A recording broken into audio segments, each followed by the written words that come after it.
Today I want to review my progress so far with my dividend income portfolio on M1 Finance, and I'd also like to review with you a new finance pie that I've added to my portfolio. So when looking at the all-time performance of this portfolio, you can see that that's measured since December the 4th, which is actually the first day that I opened this account.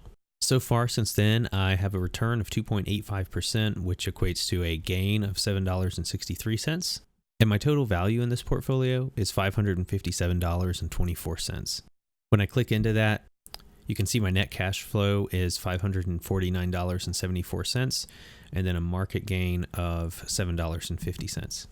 Now you may wonder why the gain there is $7.50 and then the gain that you can see here is $7.63.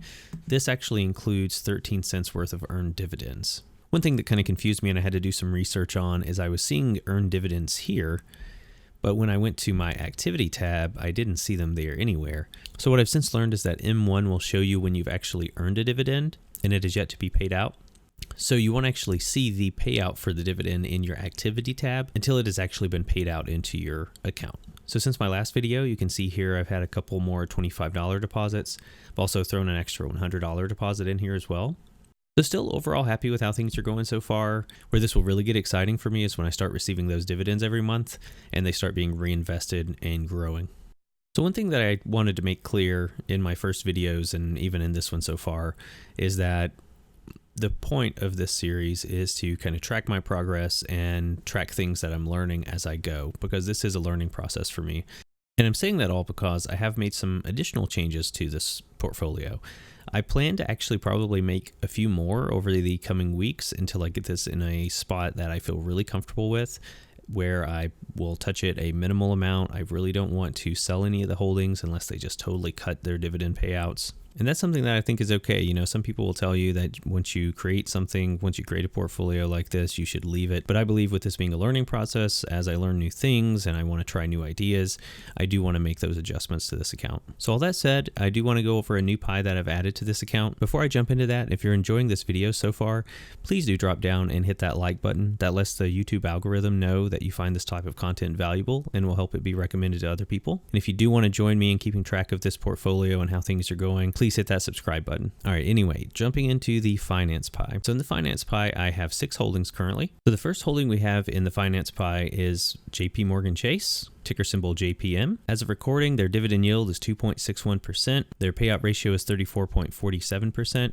and they have 8 years of dividend growth. JP Morgan Chase is the largest bank in the United States and the 6th largest bank in the world. And overall, because of that, I feel like this is a very safe dividend play. Next up, we have Wells Fargo at 18%, ticker symbol WFC. Dividend yield for Wells Fargo is 3.75%. The payout ratio is 44.91%, and they have 7 years of dividend growth. Wells Fargo has faced some headwinds over the recent years with some of the scandals that they had, so their reputation has been tarnished a little bit. That said, I do think they still have a lot of potential. Next up, we have Prudential Financial, ticker symbol PRU.